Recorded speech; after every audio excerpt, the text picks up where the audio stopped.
நாளைக்கான வீடியோக்கான ஒரு ப்ரோமோ தாங்க வந்திருக்கு. ப்ரோமோ வந்து சூப்பரா இருந்துச்சு அப்படி தாங்க சொல்லணும். வீராவோட மனசு வந்து மாறுற மாரி தான் காட்டிக்கிட்டு இருக்காங்க அப்படி தாங்க சொல்லணும். அதெல்லாம் பார்க்குறப்போ சேனலை மட்டும் மறக்காம லைக் அண்ட் சப்ஸ்கிரைப் மட்டும் பண்ணிருங்க. ஃபர்ஸ்ட் எடுத்தோனேயுமே வந்து நம்ம மாறன், வீரா 2 பேருமே வந்து பைக்கில வந்து ஒரு இடத்துக்கு போற மாரி தான் காட்டிக்கிட்டு இருக்காங்க. "எங்கடா கூட்டு போற சொல்லுடா" அப்படிங்கிற மாரி வந்து நம்ம வீரா கேட்குறாங்க. "அதெல்லாம் உனக்கு தேவையில்ல. இதுக்கு முன்னாடி நீ எங்கே கூப்பிட்டாலும் நான் என்ன ஏதுன்னு கேட்காம வண்டி ஓட்டிக்கிட்டு போயிருக்கேன்ல, இப்போ அதே மாதிரி கொஞ்ச நேரம் அமைதியா இரு. உன்னைய ஒரு இடத்துக்கு கூட்டு போறேன்" அப்படின்னு சொல்லிட்டு ஒரு வீடு மாரி இருக்குது. அந்த வீட்டுக்கு வந்து கூட்டு வர மாரி தான் காட்டுறாங்க. "இப்பயாவது சொல்லுடா" அப்படிங்கிற மாரி வந்து நம்ம வீரா கேட்குறாங்க. அதெல்லாம் சஸ்பென்ஸ். "உள்ள வா" அப்படிங்கிற மாரி சொல்லிட்டு உள்ளே கூட்டு வராங்க.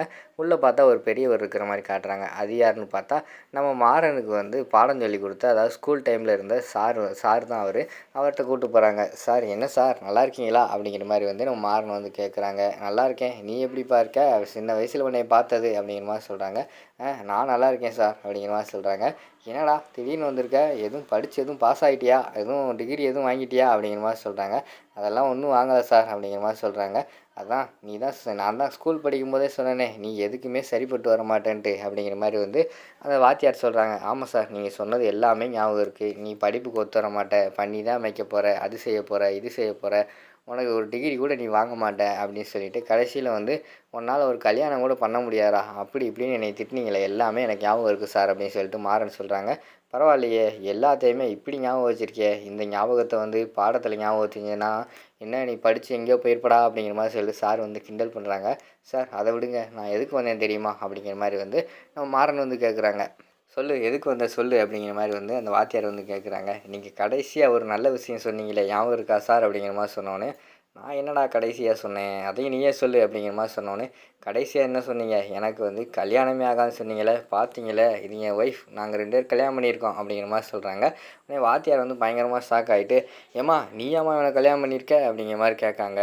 வீரா வந்து அமைதியாகவே இருக்காங்க. உடனே வந்து நம்ம மாறன் வந்து சொல்கிறாங்க. "சார், நான் தான் அவளை கல்யாணம் பண்ணியிருக்கேன்" அப்படிங்கிற மாதிரி சொல்கிறாங்க. "டேய், எல்லாமே ஒன்று தானடா, என்னடா உளப்புற" அப்படிங்கிற மாதிரி வந்து வாத்தியார் கேட்குறாங்க. "சார், அதெல்லாம் உங்களுக்கு சொன்னால் புரியாது. சரி விடுங்க சார்" அப்படின்னு சொல்லிட்டு பேசிக்கிட்டு இருக்காங்க.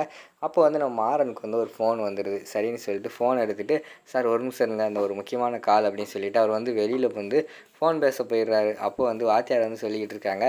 "பரவாயில்லம்மா, நல்ல பையனை தான் கல்யாணம் பண்ணியிருக்க. அவனுக்கு படிப்பு தான் வராது. ஆனால் மித்தபடி வந்து அவனுக்கு எல்லாமே நல்ல பழக்கம். நல்ல பையன்மா அவன். மனசில் ரொம்ப தங்கமான மனசுக்காரன். அது மட்டும் இல்லாமல் அவனுக்குன்னு எதுவும் பண்ணிக்க மாட்டான். ஆனால் அடுத்தவங்க சந்தோஷப்பட்டு அதை பார்க்குறதுல வந்து அவன் ரொம்ப ரசித்தவன். அதனால் வந்து அந்த மாதிரி பையன் உனக்கு கிடைக்கிறதுக்கு நீதாம்மா கொடுத்து வச்சுருக்கணும்" அப்படின்னு சொல்லிட்டு அந்த வாத்தியார் சொல்லிக்கிட்டு இருக்கிற மாதிரி தான் காட்டிக்கிட்டு இருக்காங்க. நம்ம வீராவோட மனசு வந்து கொஞ்சம் மாற நினச்சி மாறுற மாதிரி தான் காட்டுறாங்க. அதோட பார்த்துக்கிட்டிங்கன்னா அந்த எபிசோட் இந்த ப்ரோமோ வந்து முடிச்சிடுறாங்க.